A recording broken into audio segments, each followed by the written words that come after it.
This episode of Fermented Adventure the Podcast features Aidan Mehigan of Natterjack Irish Whiskey. This whiskey was built on the premise of being fun and different. Be sure to reach out to Aidan and Natterjack Irish Whiskey and let them know what you thought about the podcast. Cheers!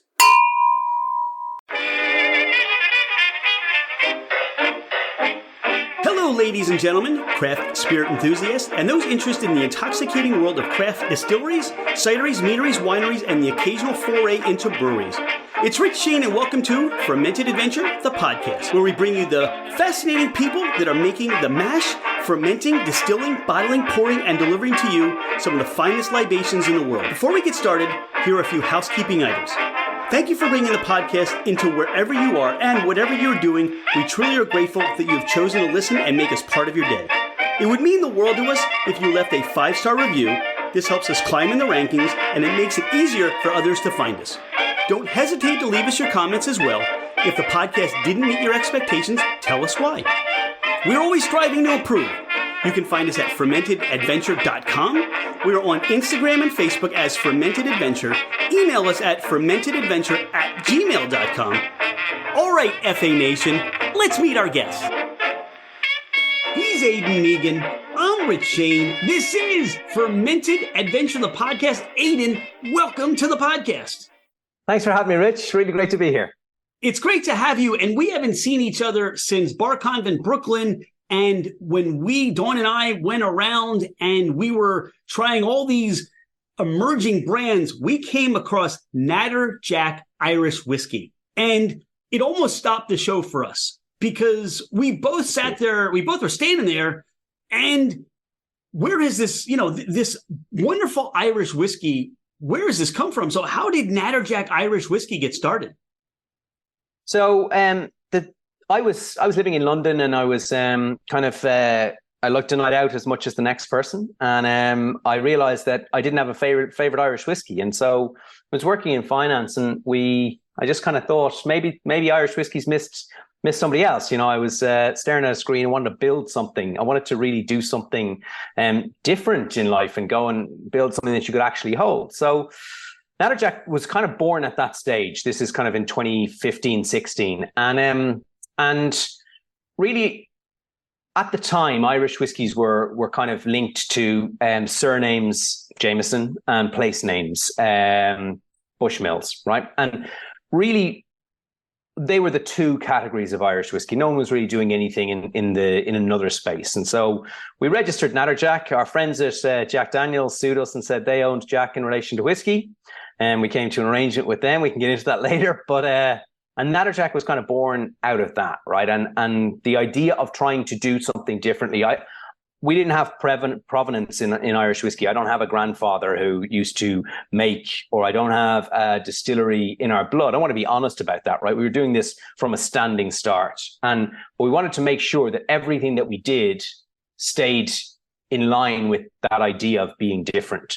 And that meant flavor profile. It meant putting a critter on the label. Is it a frog? Is it a toad? Maybe no one cares. I mean, we care. It's our wonderful toad. But when you think about putting that toad in the bottle, for us, that was quite different. And it certainly was different at the time, because for me, it's very easy to put on the front of a bottle a really regal looking animal, right? Like, we think about some of the behemoths of American distilling, like Buffalo Trace. Like, there's a buffalo, right? There's definitely a sense of quality. And whereas a toad, is there a sense of quality? You have to earn it. It's a harder thing to do. And so that was the different aspect of it. And then we tried to do everything differently, right? So we built a very different team. We got a distiller with a different slant on Irish whiskey. And we got branding and a story that was different but relatable. And that's kind of where it started. We launched in February 2019. And by the end of February 2019, we were in 4 global markets and 6 US states.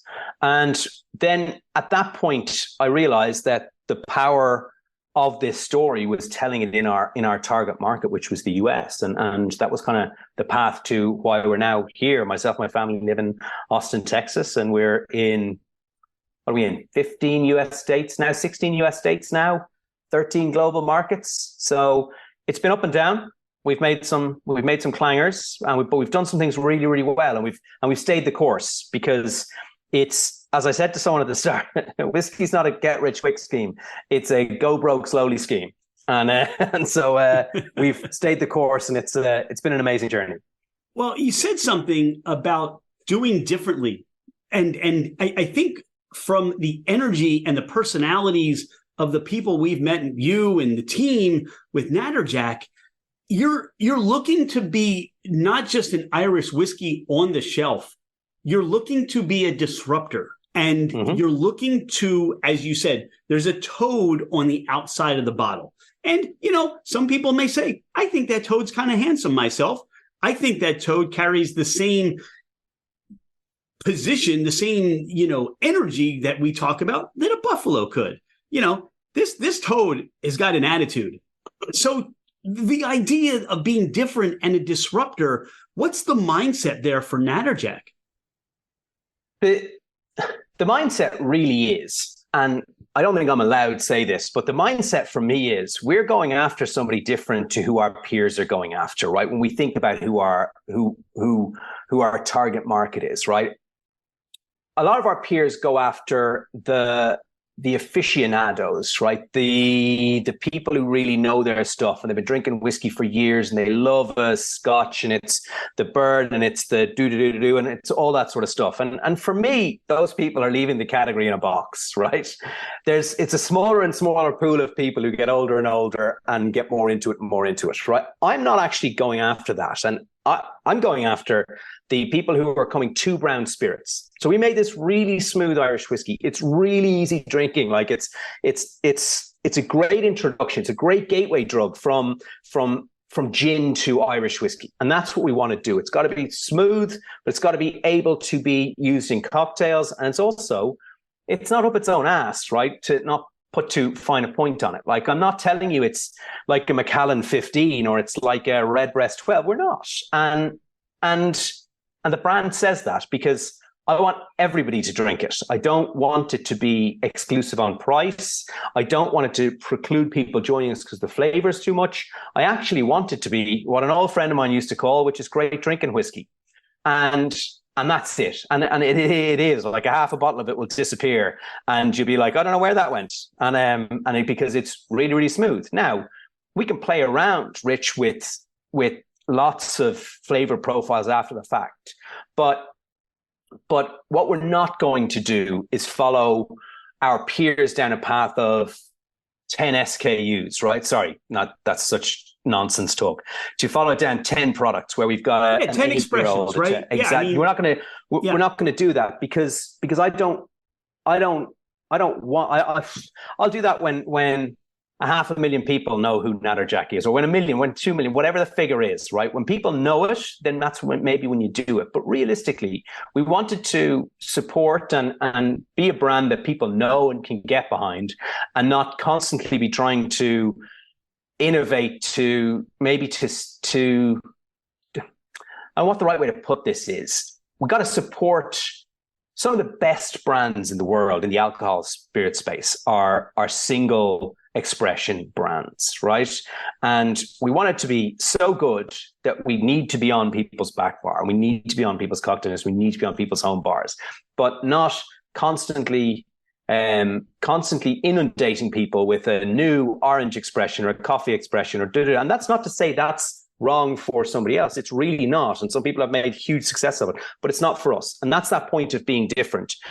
And also the toad differentiates us, and our honesty differentiates us, because we've been through tough times, we've been through good times. We've always been honest about what our background is, right? We don't have a distillery. We do our finishing ourselves, we do our blending ourselves, but it's distilled for us. And that's been really key because the consumer, the further we go down the path of mass production, the more consumers are lied to.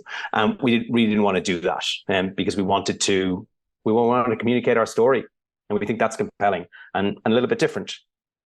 You talk about making sure you have this at the home bar. Well, our bottle has been sitting there waiting for our interview. And Scott of Scott's Mini Woodshop, we had a little get together this week, and Scott, when you come to my house, everything's fair game. I don't care what it is, whether it's the, lower end whiskey, the craft whiskey, the higher end whiskey, those, bottles you only find in one spot. And Dawn said to Scott, hey, don't drink the whole bottle because we need it for the podcast interview on Monday. Yeah. But he killed a third of the bottle, and he kept raving about it. Every time he kept coming back. This is amazing. Where'd you get this? And is it in the state? And we're in Pennsylvania. So chances are it's not, but we can venture into New Jersey and Delaware to pick that up.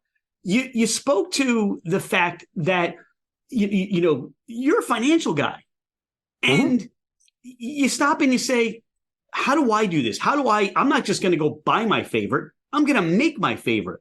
How do you and your team start putting that together where you approach a distiller and you start to do this blending and going through, and how many samples? What's all that like for you and Natterjack?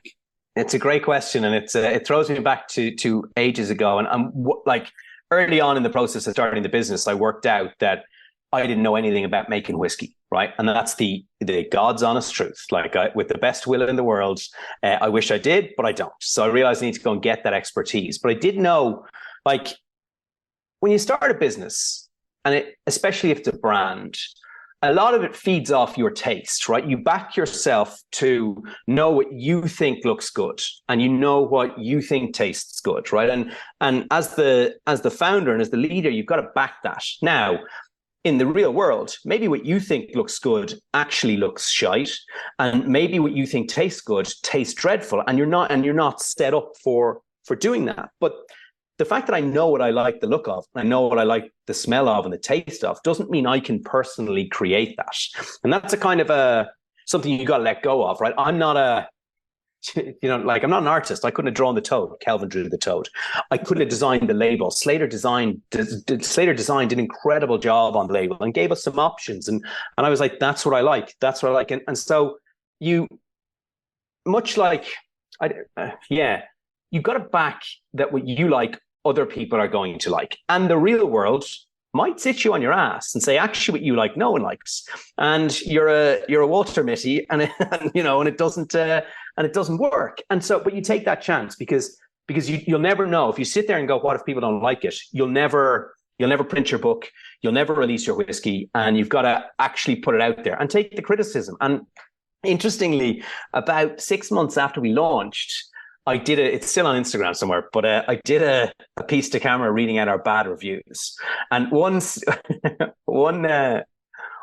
review comes to mind, and he said, it said one of two things. He either said, nice whiskey, shit content, or he said, nice content, shit whiskey. I can't remember which it was, but you take that, right? Because you're like, okay, well, we're getting this wrong or we're getting it right. And you try and learn. You try and learn. Some of it you learn. Some of it you just say, look, this could be funny, might be funny, but you crack on. But the actual process is, right, so didn't have a distiller, went and met someone, did a course to learn how to make whiskey. Turned out it got on really well with the guy, Jordan. He's still our executive distiller. And then we're like, okay, we want to release, this is 2016. We're like, we've got these whiskeys. What do you think about the flavor profile? And it involved me getting on a load of flights. Like I met him in San Francisco. I met him in New York, always with older, different whiskeys that I was in a position to source. And at the end, on my trip in 2017, we decided on our blend. And he's like, this is the blend. If we put this blend into Virgin American Oak for 1 year, we're going to have an incredible whiskey. So that was the gamble we took. We did that then and there, and that was ready to go in February of 2019, and that's when we launched. It was get ready to go at the end of 2018. Then I met with Stephen, who's now on our board, the chairman of our board, who was an ex VP at Pernod Ricard, right? So he was on the team that brought Jameson its great success, right? And really, he had the strategy ideas of how do we execute a go-to-market here, right? And we're like, yeah. So we got that. We got finance from a source that doesn't bear talking about, and we cracked on. And that's how we realistically got it to market in 2019. You bring in those things, right? I brought vision, because the one thing you can't buy, Rich, is vision. You can buy execution of most other aspects of a business, but the vision, you can't. It's really hard to go and say, and don't get me wrong. Big businesses do it all the time where they bring in someone to bring their vision to a brand. But you can't, if you don't have vision, it's very hard to buy it in at an early stage because it'd be very expensive. And so I brought the vision in inverted commas, a dream, and I don't think I'm allowed to say relentless energy, but I'm sure some people found it relentless. And that's kind of what got it to market and why we continued through a pandemic that very nearly cost us the business. So that's the round the houses way of saying what we did. Well, you mentioned virgin American oak, new American oak barrels, and you allowed that to rest for a year. Are we talking 53-gallon barrels, or did you choose to go with a shorter time span? Because we're drinking the cast strength that you graciously sent to us. But I'll tell you, the color has such a deep color to it for the idea that this only has been resting for 1 year. So now, no. So that's a great point, right? It's finished for a year, but it was 3.5 years in bourbon, in ex-bourbon before that. All right. Just want to make sure we're keeping all the information together. Exactly. So it's 4.5 to 5 years, depending on when it got disgorged. It's not older than 5 years. So it's about a 4.5-year-old liquid you're drinking. But the extract, the color comes from char number 4 is what we went for on our barrels, which is quite a heavy char. And that was, once again, Jordan was like, this is what's it makes an alligator skin of the char inside the barrels and gets much more extract. So, and that was, we couldn't believe it either when it came out of barrel, the color of it and what it tasted like. We were amazed. I think for the consumer, you don't have this expectation of this color coming from an Irish whiskey, or for that matter, even a Scotch. And I think, again, that's we're breaking the rules, right? Yeah. We're really going to do something, and then we'll secondary finish it. We'll rest it in this new oak to really impart those fresh vanillins in there, the maple characteristic, the sweetness of it, and almost give it a chance, I guess, to filter out a little bit with a number 4 char that is going to take out maybe some off tones or maybe some impurities that come out of the grain. Was that again some of the thought process? Exactly, and I think like if there's two ways, right? One, our whiskey was going to be kind of 4 to 4.5 years old, right? That's still quite young, and sometimes can be quite sharp, and so what we really wanted to do was soften some of those, and I'm speaking a bit out of turn here, Jordan would be better, but some of those higher alcohol, higher volatility alcohols, was to soften those with the virgin American oak, right? And to allow the smoothness of triple distillation to come through. And because that's the key difference between Irish and Scotch is the triple distillation, right? And that, well, peated is different, but I don't like peated whiskey, but send all your letters to Aidan now. He's in Austin. Yeah, no interest. Those peated whiskey fans. Yeah. I can't get there. And don't get me wrong, like I like bourbon and I like Irish, but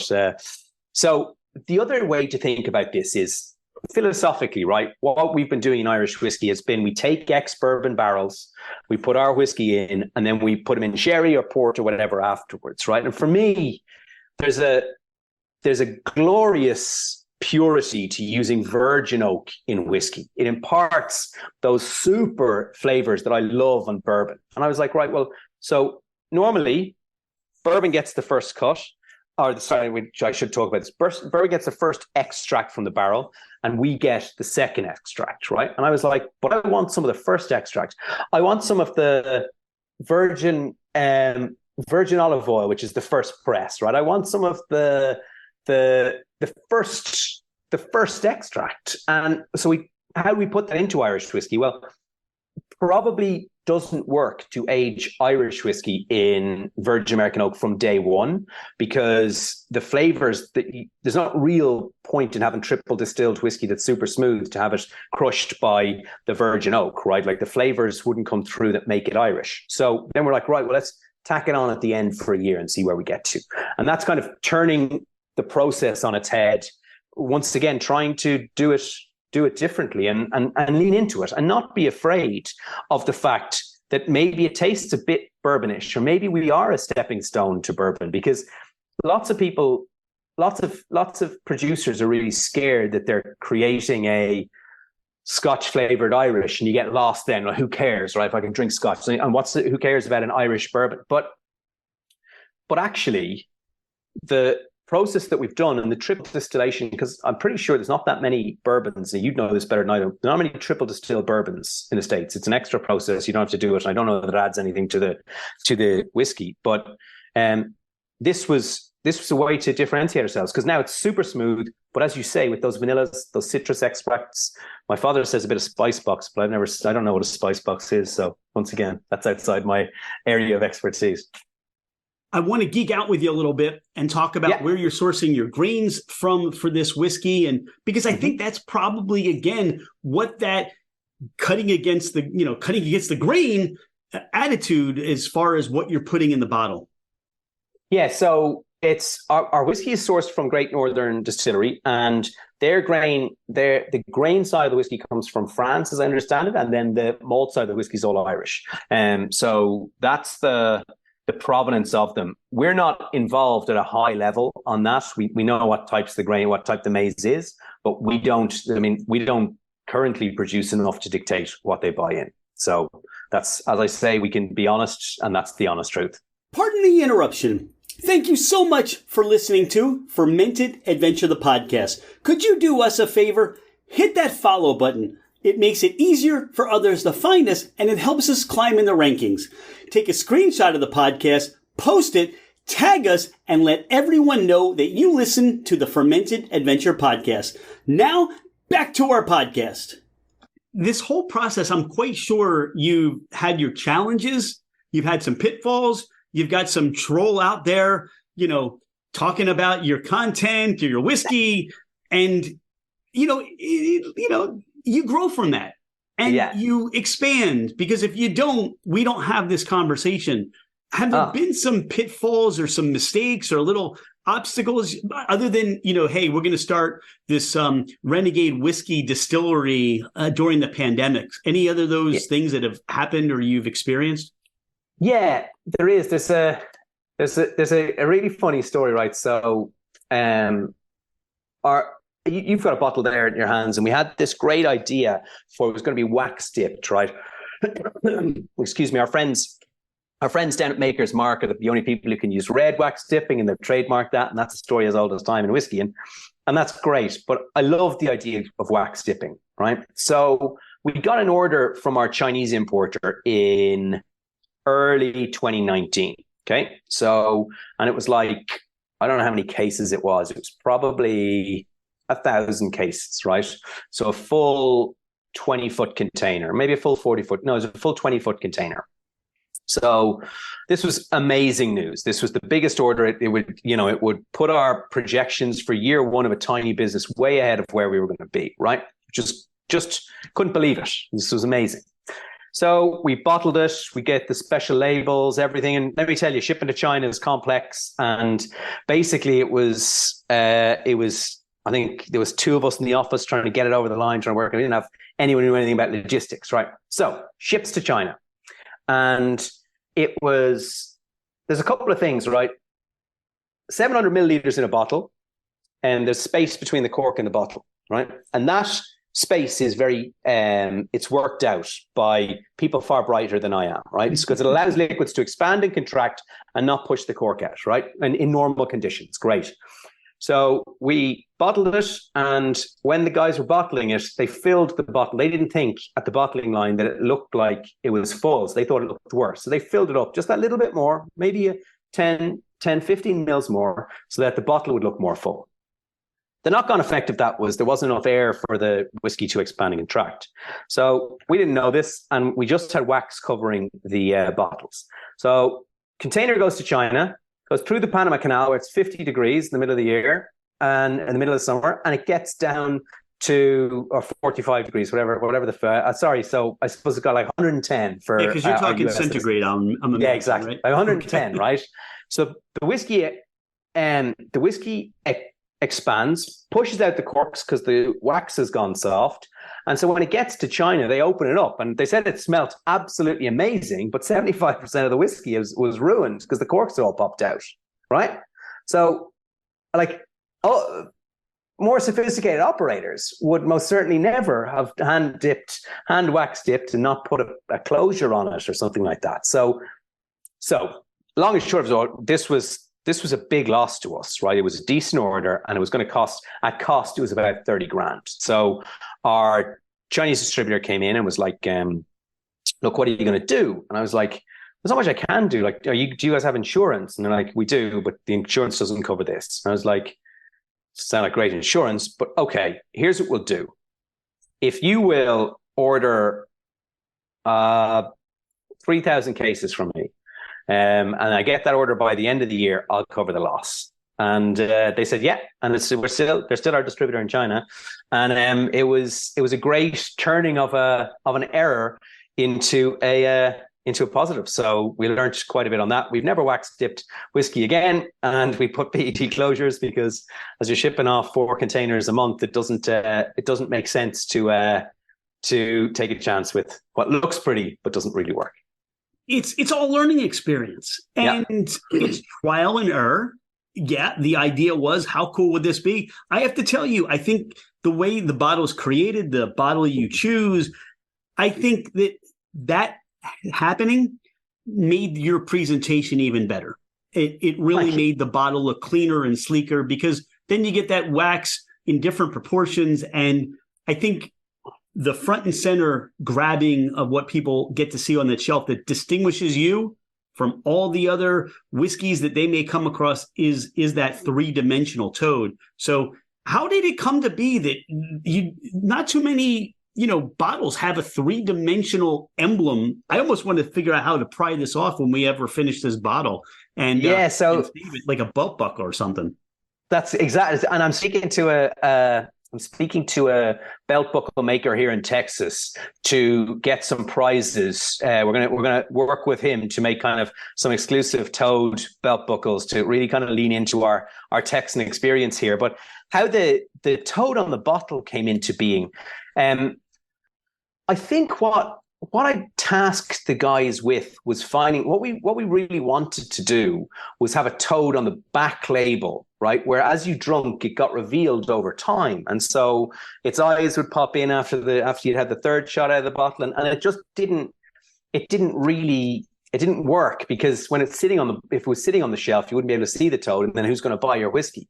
And then we were playing around with this and really, we got approached by an Argentinian company who said, we'd be able to make you a toad. And it was, okay, maybe we will, maybe make us a toad. So they made us some samples. Like the process it wasn't a light bulb moment of here, we need to do this. It's like, what's available to us? What can people make? And how can we then turn that into really excellent design? And we work with this company, Ian and Sinead and Steph in Slater Design. And they do an incredible job of taking some crazy ideas and maybe some text messages from me and from the team and turn them into actual designs that work. And that was one of those times.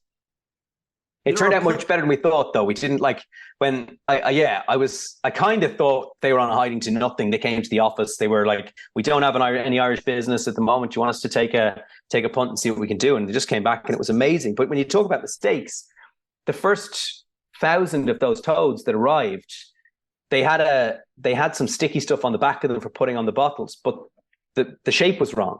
So Scott, our head of global sales, spent a weekend in there with Gorilla Glue and elastic bands. There's a picture once again online where he's like Gorilla Gluing the back of the toad, putting it onto the bottle and putting elastic band around. And that's what small business is, right? Now, you'll see I got Scott to do it, but I must have been busy that weekend. There are plenty of times when people sit around at a bar, their backyard, dinner table, what have you.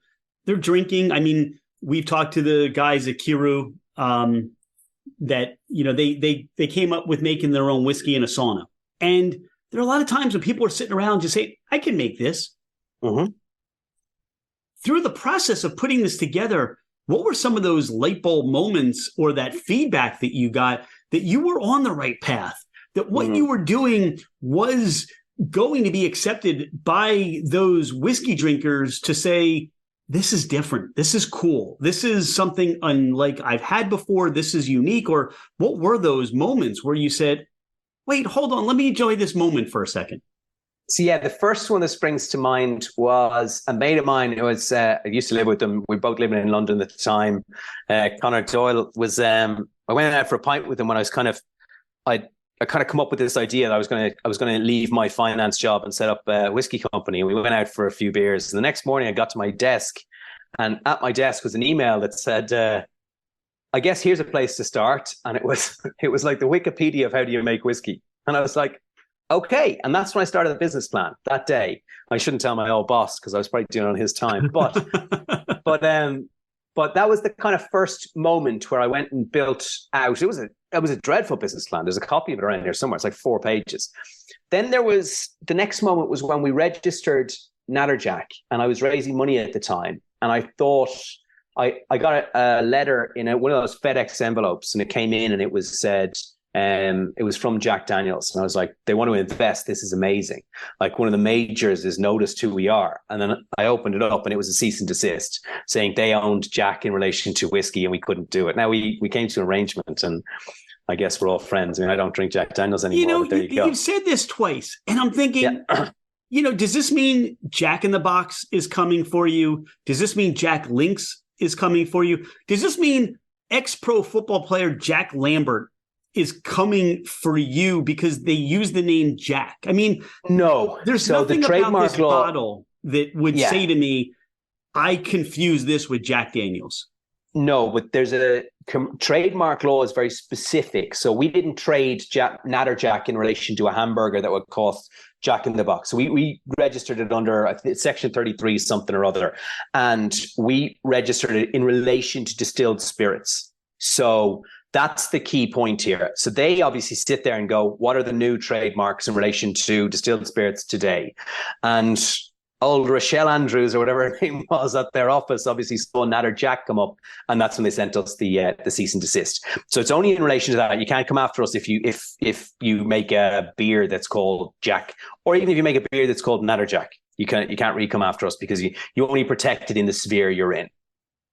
So that was the kind of second moment. Then the third moment was the launch in February of 2019, where we had an event in Dublin. We launched. There was a great press and fanfare, and people loved the Toad. Like, it was the Toad has worked, and we don't know why. I don't have an answer to that, but people like the image of the Toad. They like the idea of the Toad, and people love Toads. Who knew?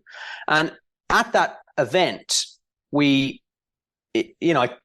for the first, I don't know if you ever run a launch event, but for the first 10 minutes, I was like, there's nobody here. This is a fucking disaster. What are we going to do? Right. And then I turn around about 45 minutes later, and I was like, they're 5 deep at the bar. We have completely understaffed this event. It's amazing. That was kind of an amazing moment as well, whereas actually, because not many people know this, but I spent a period of time rocking around events with a half a bottle of Jameson and a half a bottle of Breckenridge rye in a bottle, poured in my flat. And I would say, this is indicative of the flavor profile I'm going for. This is what I want. It's Jordan's whiskey and an Irish whiskey. And it was completely made up. Even my dad was like, what are you doing? Like, you can't do this. You can't say that's yours. I was like, no, I'm not saying it's mine. I'm saying it's an example of what I want to distill once I raise capital. And so on that event, that launch night, this was actually our whiskey. We're no longer faking it till we made it. Now, we still had to, if I'm being honest, like, we hadn't made it. We'd only launched a whiskey. We still had a lot of work to do, still have a lot of work to do. But that was another moment. People loved the spirit in the bottle, and you saw them talking about it. And I didn't know who these people were. And that was an amazing moment. And we won a design award, and that was amazing in relation to whiskey. And then we won, I think Jim Murray gave us 92 points, which was like a industry agreement that the whiskey was really good. And then there was we won double gold a few weeks ago. The point here, Rich, is it's also about the people who come along with you, right, on the journey, and the people who are willing to commit time and effort to try and help and to really get behind the brand and behind me personally to support me. And look, as I say, there's been hard times during COVID. The business and our ability to control it was in the toilet, because we couldn't travel. I couldn't meet you until BCB 2023, right? Like, and there's these 2 years where I had to try and keep a business afloat when we weren't able to sell. China was in free fall, so there's our biggest client gone. Our second biggest client was the Irish airport. No one's traveling, gone. We've got bills to pay. We've got contracts to meet, and it got really hard. But there were some people who stayed along for the ride, and that's also a pinch me kind of moment that we're now, as I say, on the up. But there's just this amazing feeling of optimism and youth in a company that's been launched for a while, but minus those 2 years, which is why we were on that emerging stand that we met on that day.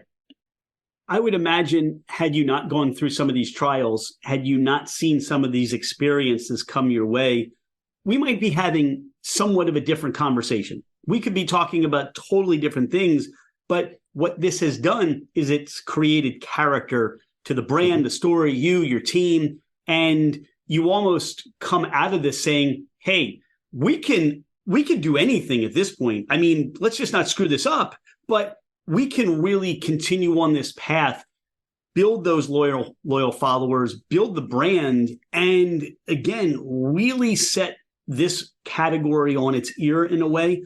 What I enjoy that, we met at BarCon in Brooklyn, and, for me, going through and you taste, truthfully, we fell in love with this, but it's at a point where our palates are very, affected by all we've had prior to getting there.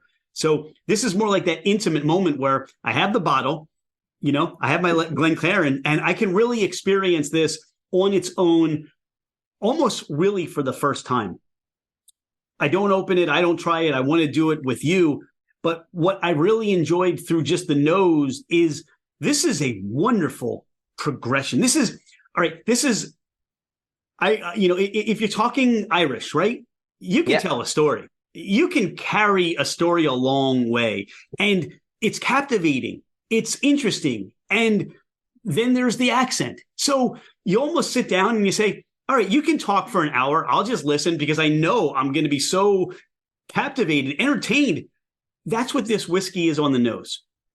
It started out it's a cask strength. We're talking 122.6, right? I mean, almost, 123 on the proof.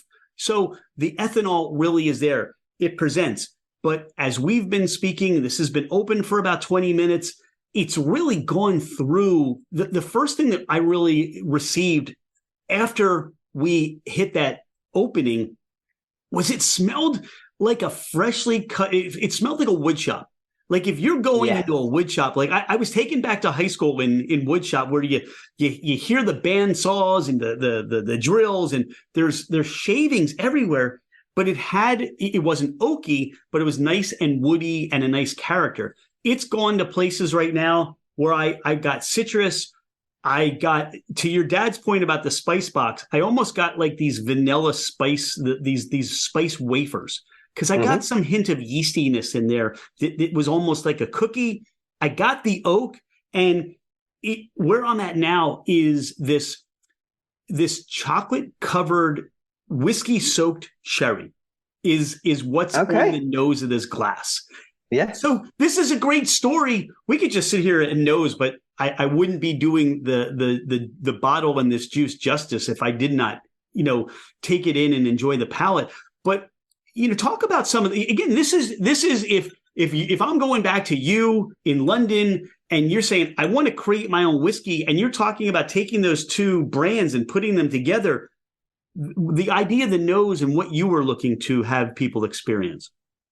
Yeah. So it's really interesting, right? This was one of the early conversations I had with Jordan about how do we create the whiskey that I want it to be. And And probably in truth, cask strength is closer to that flavor profile that we first envisioned, but we didn't want to, our first foray into the market wasn't going to be a cask strength. And what I loved about what Jordan was making in Breckenridge was kind of the size of the production, but also the mouthfeel of a rye bourbon, right? So for me, rye is lots of and it's kind of a high corn rye. Like I know rye has to be 51% rye, but theirs was kind of, I think from memory, it was 30 or 40% corn. And so you got lots of that buttery corn that, but then the spice of the rye, right? And that was, for me, that was kind of like a New World Shiraz in the wine world, or that was really loads of pepper and lots of spice. And what I didn't want to just make an Irish version of that, what I did want was lots of the coating over your tongue of those, I think they're the lower alcohols that there's, and once again, I'm talking a bit of, we often talk about me being a distiller. I sat some distillers exams, but I failed them. So I'm not a distiller. And I wanted loads of oak. My favorite wines are oak forward. They're Cabernets. There's and that's French oak. That's my favorite type of wine. I know we drink it with food, but like for me, that's where the core of the flavor profile I love. But also I wanted to be aware that I didn't want to be a Me Too Irish whiskey. So I didn't want to do sherry finish. I didn't want to do a port finish that was kind of thin, but with sherry notes. That wasn't where I thought, that wasn't where I thought, well, like, I like chocolate cake. I like big red wines. I like big bourbons. But I'm from Ireland. And so I needed to try and come up with a flavor that married those two. And then, so with Blend One, which I know you guys have tried, but we crafted that for ages. As I said, I flew across the Atlantic to make sure to, like, maybe 6 or 7 times to go see Jordan to make sure you're getting exactly right. With cask strength, we just shook the barrel, put it through a sieve, and this is what came out. So we didn't really know, to such an extent that the bottles were printed before we knew what the alcohol content was going to be. So we kind of guessed on it with samples. And also, we forgot to put the ABV on. So this doesn't have an ABV on the front. It has it on the back, and we got to use it from the TTB, but they won't be, those bottles have been discontinued. So there'll be collector's items at some point in the future. I got a collector's item too. Mm-hmm. Mm. Now, it's really good whiskey. You say so yourself. Well, that's kind of the interesting thing, isn't it, Rich? Like for me, whiskey's kind of work, right? I don't drink a lot of whiskey because I go to events, I taste and all that sort of stuff. But if we're at home in the evening, myself and Faye will have a glass of wine or a beer or a tequila or but so I don't drink Natterjack all that regularly. And every time I do, I'm like, we make really good whiskey. And it's a really nice position to be in, that each time, you have a taste of your product, you're kind of like, this is pretty cool.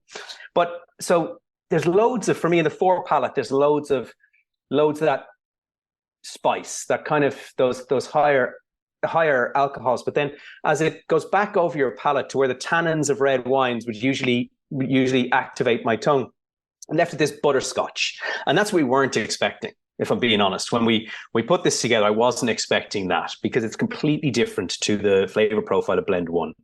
And it deserves the double gold it got. Like, I know it's my whiskey and I get that, but I'm so proud of the team and how they've crafted this and brought it to market and everything like that. Like I couldn't be prouder of them, and it's really nice. Well, there's no other way. Like, you don't get. So one of the things people ask is, do you get criticisms? I told you that story about the guy, and we very rarely do. But one of the criticisms can be that Blend One can be a bit light. And I get that. We made it light for a very particular reason that we discussed earlier. But whenever someone says that to me, I get them to taste the cask strength. And it doesn't matter if you are a wizened old bourbon drinker that never drinks anything else and is chronically dehydrated, or if you're new to the market. The only people who don't like the cast strength tend to be people who don't really like whiskey. If you like whiskey, cast strength will tick your box. And we can't ask much more than that, right? What really I got to enjoy here, Aidan, is watch you. You're humble. I mean, what I got from you was this humility of realizing that even though you have a hand in this is your whiskey, you're tasting it and going, this is our whiskey? Like it's exceeded your expectations of what the thought was at the inception, that this is something that from the beginning, wow, this is what was born out of, I can make some whiskey. I can make an Irish whiskey that this would be my favorite whiskey. And as you're speaking to that profile, as you're speaking to what I got was like the first thing, you know, the mouthfeel, the coating that you spoke about was there. And it's almost like maple syrup that comes there. And then what happens is because of the proof, it immediately evaporates. It hits your tongue, it evaporates. And then I got what to me was more of a gin experience where I got these pine notes to that. That's where I think the idea of a rye comes in, because you're getting that spice, but there was almost somewhat of a botanical experience that I would expect if I was drinking a gin, and that oakiness is there. And the first thing I said, and I appreciate you talking about the buttery note, because there was such an oily coating, but it was like that butterscotch, but that butter, it was the salty dairy kind of a feel and finish of all the bourbons. And look, bourbon, whiskey, scotch, there are some that pair well with a steak or a steak dinner. This was the first one I believe I've had where that conjures up the idea that I really want to sit and drink a steak with this. This is steak and Natterjack. Yeah, I get that. It's like that perfect pairing, and the that cherry is still there, that spiciness is still there. And being that we're from Pennsylvania, we've got New York, we've got Maryland, we've got, you know, the states that want to expand on the fact that they make great rye, and that's their history and their lineage, that this is where rye comes from. This is that heritage grain. This appeals to me very much. But this is also, if you love bourbon, if you're a bourbon drinker, if you're a rye drinker, this, you know, go for this cast strength Natterjack Irish whiskey, because it's going to exceed your expectations too. I think so. Thank you. They're really kind words. And I agree with you on the steak dinner. Like, I think one way to maybe, you know, get ahead of that cask strength nature, right? There's only so many cask strength whiskeys you can have before, you know, things start to go sideways. But if you're having it with a really nice steak and some béarnaise sauce and some chips, man, I think it'd be amazing. Yeah. I'm thinking, what time's dinner? Dead right. Yeah. I even got, now that we talked a little bit, I even got this wonderful sourness that pronounced at the end. And that's why I said this is an Irish story. This is, you're in for a long story if you're going to start to sip this whiskey. Now, to your point, this is also something, as you spoke about, this is a cocktail whiskey. This is something that you don't just want to say, hey, do you want an ice cube in that? Do you want this neat? You can start playing with this and being very creative as far as cocktail ideas. 100%. And what we've got a drink down here that's a Texan Toad, right? Where it's not complicated, Rich. We get Natterjack or Natterjack cast strength. We put ginger beer and a dash of bitters in it. And like it comes from this old South African drink called a gunner, which you used to drink after golf, which was ginger beer, ginger ale, and a dash of Angostura bitters, right? And it was a really refreshing drink. And I was playing golf with these South African guys, and they were like, have you ever had a gunner? I won't do a South African accent again. But I was like, this with Natterjack would be amazing. And we just started doing it in Texas this summer. And to say, like, we've executives from some of the biggest whiskey companies in the world saying this is now their drink of choice. We've tried it with some of our partners, some of our peers, Irish whiskies. It doesn't work as well. Something about Natterjack and the spice of ginger beer and that tiny dash of Angostura bitters is an amazing summertime drink, which I know, given we're coming into October in Pennsylvania, not many people are looking for summertime drinks, but next summer maybe we'll do something with a ginger beer company. Hey, that not only sounds like a summertime drink, that sounds like a fall and winter drink. It's an all-season drink. Yeah. I'm thinking, and I know you're not a smoky guy, but I'm thinking, you could float a little mezcal with a little old-fashioned. That's one of the things I made with a little bit of orange marmalade this past weekend. And the orange plays well if you're doing that high rye or high spice style of whiskey. That would play amazingly well. But with that smoke chimney, adding a little smoke to it, a little mezcal, this is very forgiving to other flavors that come in and they play so well. And that's exciting because now I can start to think creatively, what can I do next with this? What other, flavors can I bring into this? Maybe a blueberry simple syrup. Things, like there's Tiffany Berrier. She's the drinking coach. We've had other cocktail, aficionados on here. They would definitely give this much better service than I would. But I'm the home bar guy, right? What can I do to make this even more, of an elevated opportunity? 100%. And I think so. I know the smoke you're talking about in mezcal, and I'm not necessarily anti-smoke. What I don't like is peated, and that's largely because I think after I have a glass of peated whiskey, I think I smell like peat the next day, and it's probably more in my nostrils than anything else. But I just the nature it doesn't. I don't like peat, but I do like mezcal smoke, and I do like, when people have smokers now and they're putting a little bit of oak smoke over their old fashioned. I think that's amazing. I think this stands up to that. And I think, I like that idea of floating a little bit of mezcal on the top of an old-fashioned is maybe, what day is today? It's Monday. I might struggle to get that one over the line with my wife. Saturday was National Mezcal Day. So that's where I found to incorporate. Where you are right now, you've got the two SKUs, the two expressions. And I know it's hard because what I would say is, when you become a brand follower, when you become, this is my brand, or somebody like me in Fermented Adventure with Dawn and I, we want nothing but success, because the more you grow, the better you do as consumers.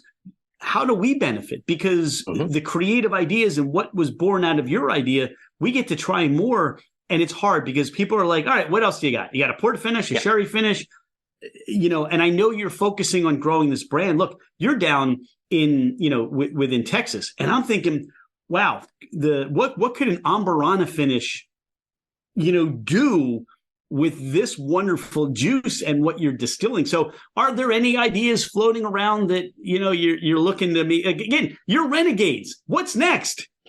Oh, so, there's a bottle being held up. Yeah. This is an all grain variation and I'll arrange to get you some. This is going to be released. You're going to pour and try it for me right now. I'll tell you what it tastes like. You'll love it. This is going to be released in Q2 of 2024, because currently there's a business point here, which is our cast strength is quite expensive at $90, and our blend one is quite reasonable at $40. But you need to bring people along as well, right? Not everyone wants to spend $90 on a bottle of whiskey, which is fair enough. So with that in mind, we want our innovation to come through with we want our innovation to come through with by telling our story. And so that idea of things we screwed up is going to be told in that story. I can't say too much about it now because we're still working on the story, but it's a single grain. It's 53% ABV, and it is between the two of what we're talking about. The people I trust most in this business tell me it's the best whiskey we've ever made. And it's it's just lots more of that of what you're talking about in the cask strength, but it's more approachable because it doesn't have that real high proof. And it's, my dad is always at me about getting him more. Faye, my wife, says it's the best whiskey we've produced. She'd drink it no problem instead of Natterjack. And maybe we released the wrong whiskey, but we're going to tell our story with the product. And Rich, I'll get you a sample so you can have a taste in the next week or so. And I'll tell you what, that's very gracious of you. Or we can just hope, if you're back at BCB, we can, wade through the crowds and get our little taste too, and maybe, pour back and talk a little more about that. You've mentioned your father a couple of times. Yeah. And I'm curious, what does Dad say about having a son who's a distiller? So my dad is a surgeon, and he's been a great supporter of this project, and also a great supporter of me and my family during what were difficult times. So during COVID, when we didn't have salaries and we couldn't earn and everything like that, like I got great support, emotional, financial. I got a couple of hard words as well about some decisions I should make, but he's been amazing. He's a long time wine fan, and we used to go on holidays in the wine regions in France, and he's always, been a massive, I think he'd take offense to it, but like a gourmand sort of a thing. Like, he likes his food and likes his wine, and he was instrumental in all the tasting aspects of the early part of this. When I come back from my trips to the States, actually, that's interesting. On our first ever distilling trip, himself and myself went to the Catskill Mountains, to the Catskill Distilling Company, and did a 3-day course up there. And like two Irish lads across in the Catskill Mountains trying to learn about distilling was kind of this harebrained scheme, and it was amazing. Turned out, as we drove past, is it Belmont? The Belmont Stakes that are near there, Belmont Racetrack is near. He's like, "Oh, I've been in there." I was like, "Have you?" "Yeah." And it turns out there's all these stories that a father and his son never knew. Well, that I never knew about him. He knows all my stories, but some of them. So he was always, always championed this as a project, and as even from in the hardest times to the best times, he's been amazing. And he's got a better palate than me. So yeah, that's high praise. I mean, it sounds to me like more than anything else, he's proud of you. And I hope so. Yeah. I mean, what you're doing is you're a craftsman. You're assembling a team. You're taking this idea from inception to what we're getting to enjoy in the bottle today, to other expressions that really pull everybody together and allow them to shine and produce something that people get to enjoy. Now, in the United States, where can people find your bottles? How do they get a hold of them for themselves?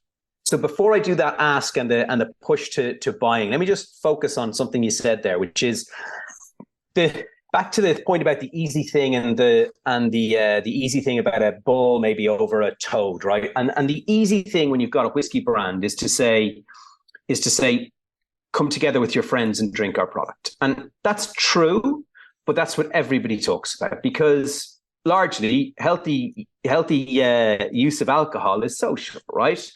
But for me, it's even more than that, right? I got into drinking because it's great fun, right? Irish whiskey's kind of lost its way in a fun capacity, right? It's very serious. It's come together with your friends and have a heart to heart. This is the by the fire and we're all da da da da, and it's provenance this and no, that's not for me, right? I want you to go together with your friends, wherever you happen to be, your back garden, your front room, on a walk, on a hike, camping, I don't care, and have fun, right? Laugh your asses off, and laugh at each other, laugh at us. I don't care. In fact, I'd like you to. And with that in mind, that's the essence of this brand. It's not, aren't we cool drinking this? Because we don't care what we look like. If we did, we wouldn't have a toad in the bottle. It's about how we see the world and how people should see the world while they're drinking Natterjack, which is in a really positive, fun way. And people can buy, back to your question, which I get killed if I don't mention it. We're on Reserve Bar in the US. You can click through our website, natterjack.com, natterjack.com. There's a shop there that can go straight through to Reserve Bar. We'll have our own direct-to-consumer site up and running in about a month. And then chain wise, we're in 15 states. We've got a store locator on the website. I won't ask your listeners to listen to me list off Total Wine and More in Florida and New Jersey, but we are sold in some stores in Pennsylvania. So we don't have, I don't know if it's illegal. I don't really know how it happens, if I'm being honest, Rich, but we're in a few stores in Pennsylvania. I'm happy to share this with you. Somebody waves a magic wand and they end up on the shelves and nobody knows how they got there, but make sure you go out there and buy them so they can restock them really soon, right? Yeah, absolutely. And then we also have a merch site, which if you want the toad on a t-shirt, they're not crazy expensive. And I'm at Whiskey Riots over the next few months. We're going to be in St. Pete on St. Paddy's Day. In the road to Christmas, there's tastings in Texas, in Florida, in Michigan, in New York. So we'll be around. And if you reach out to us on Instagram, we'll always help you find a place to get it. You know, I think, again, what really comes back to our first Natterjack experience was fun. It was, and I don't use this word lightly to say you're disrupting. You're a disruptor in the whiskey world, because I think there are a lot of brands today that would like to embrace what Natterjack is doing, but it's hard because they have people to answer to, or they have their own walls that they don't want to, they don't want to break down these walls because they've created their own brand as well. There are plenty of whiskey brands that we love, but this is fun. This is just so much to it. It starts with you, your vision, the label, your team. And that's just something that we have gotten to enjoy as we've gotten to know you, as we've gotten to know you better, and continued success with what you're doing. Hopefully you'll be back at BCB, or we'll see you at some of these launches. And, this is just wonderful. So thank you so much for your time today. We're grateful for that. We're grateful for you being a friend of Fermented Adventure. And before we go, is there anything I haven't mentioned or you haven't mentioned that you want to talk about that the listeners should know? No, just let's, like, the journeys that we're only started on the journey, right? We do things a bit differently. We can't reinvent the wheel. It's a regulated industry, but we are pushing the box. It's easier to get forgiveness than permission.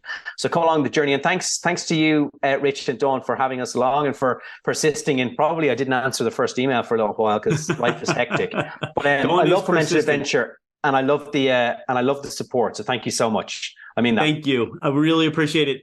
Aidan, what did it say? Sláinte? Sláinte. Sláinte. Great to see you.